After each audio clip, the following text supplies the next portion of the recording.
President Joe Biden defiantly pushing back against growing pressure to step aside in his re-election bid. President appearing at the Emergency Operations Center in Washington, D.C. today, talking about Hurricane Beryl, the extreme heat, and climate change. The Biden campaign trying to ease fears following last week's debate debacle, and the first Democrat in Congress is now calling on President Biden to withdraw from the race.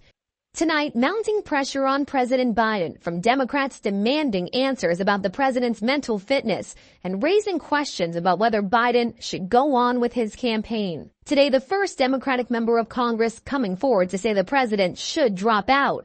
Congressman Lloyd Doggett of Texas saying, quote, "President Biden's first commitment has always been to our country, not himself. I am hopeful that he will make the painful and difficult decision to withdraw."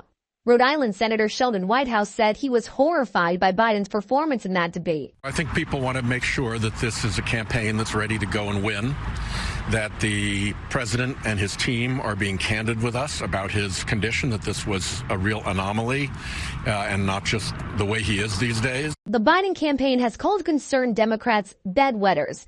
Today, Senator Peter Welch of Vermont said it was, quote, inappropriate to dismiss these concerns. I think we have to have an honest assessment of where we are, with the objective being keeping Donald Trump out of office. We've got to serve the country, not the party. And today, former House Speaker Nancy Pelosi called the questions about the president's fitness legitimate. I think it's a legitimate question to say, is this an episode or is this a condition? So we asked the White House. Pelosi said it's a legitimate question to ask if this is an episode or this is a condition. Which one is it?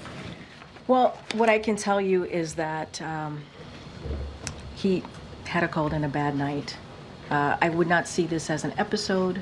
I would see this as what it was and what we believe it to be, which is it was a bad night. And he did, on top of that, he had a cold. And that is the reality of the situation. That is the reality of what happened that night. For many top Democrats, that's not enough. Sources tell ABC News a group of Democratic governors held a phone call expressing concern over the debate and the path forward. Look, I don't think anybody sugarcoats this. I think the question is how does that impact how the country runs? How does it impact what an election looks like? ABC News has learned Biden has yet to speak to top Democrats in Congress, including Senate Majority Leader Chuck Schumer, Nancy Pelosi, and Democratic leader Hakeem Jeffries. Today, one of his closest allies, Congressman Jim Clyburn, said Biden should stay in the race. But if he drops out, Democrats should rally around Vice President Kamala Harris. I will support her if he were to step aside. It comes as a new CNN poll shows that Harris performs better against Trump than Joe Biden does. This party should not in any way do anything to work around Ms. Harris. We should do everything we can to bolster her, whether it's in second place or at the top of the ticket. The president has held a limited number of events since that debate. At most of them, he is reading off of a teleprompter. But the White House says we will be seeing a lot more of him next week, including during a press conference that he's expected to give during the NATO summit right here in Washington, D.C. And then on Friday, our very own George Stephanopoulos will sit down with President Biden for an exclusive interview, the first since that debate. Many Democrats will be watching that carefully.